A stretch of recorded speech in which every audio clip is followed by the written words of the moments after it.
This week, reports have been flying out of Syria that President Assad's troops used chemical weapons, killing 85 people.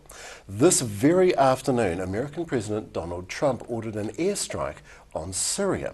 To discuss the lead-up, the ramifications, the international expert, Dr. Robert Patman, joins me in the studio. Always good to have you here, Dr. Patman. Thank you, Craig. This is a very, very concerning series of events that have cascaded into today's actions.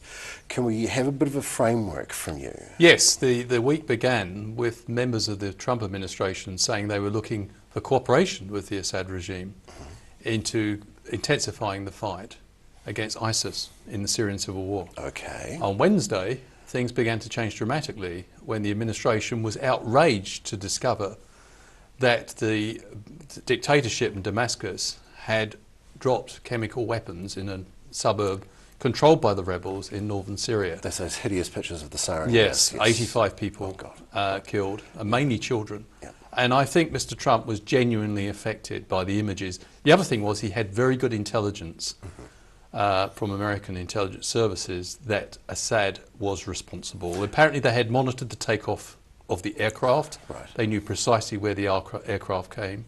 They were also irritated by the blanket denials given by both the Syrians and their allies, the Russians and the Iranians. And Mr. Trump was quoted yesterday as saying that this was beyond the pale, yes, and it couldn't be basically countenanced or tolerated, and something should happen. And people wondered what it would have. Well, we got the answer today. It was a targeted airstrike involving more than 50 Tomahawk missiles on the airbase where the chemical weapons attack was launched. Well, that's a decisive action, perhaps the first decisive action of this orange president to date. Yeah. It's changed the way in which he is being considered as a president. It's very likely to have changed the tactics on the ground as well, because if there are Russian ground troops involved, this is going to change the theatre of war in some way in the Middle East.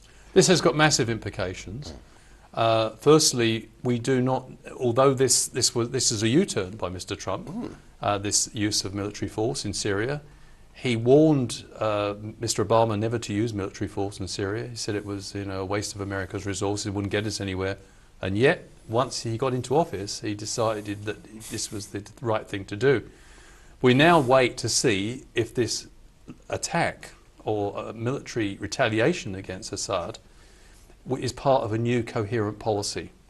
Because at the beginning of the week, it was a different policy. So we've got to, in a sense, we've got to wait and see that. And it also has massive implication for the United States' relations with both Russia and Iran.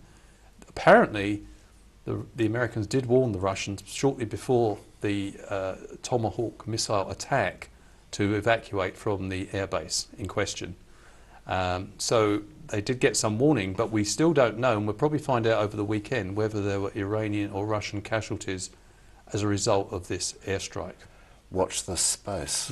Using the word coherent doesn't really seem to be much of a language, part of the language that I would actually interpret as being with the Trump presidency. Yeah, but to be fair, the Trump supporters would say this is deliberate, that Mr. Trump wants to be unpredictable and he wants to put the fear of God into dictators like Assad, that they don't know where they are with them. Dr. Robert Patman, thank you so very much Thank indeed. you. You should definitely be a man in the need at the moment.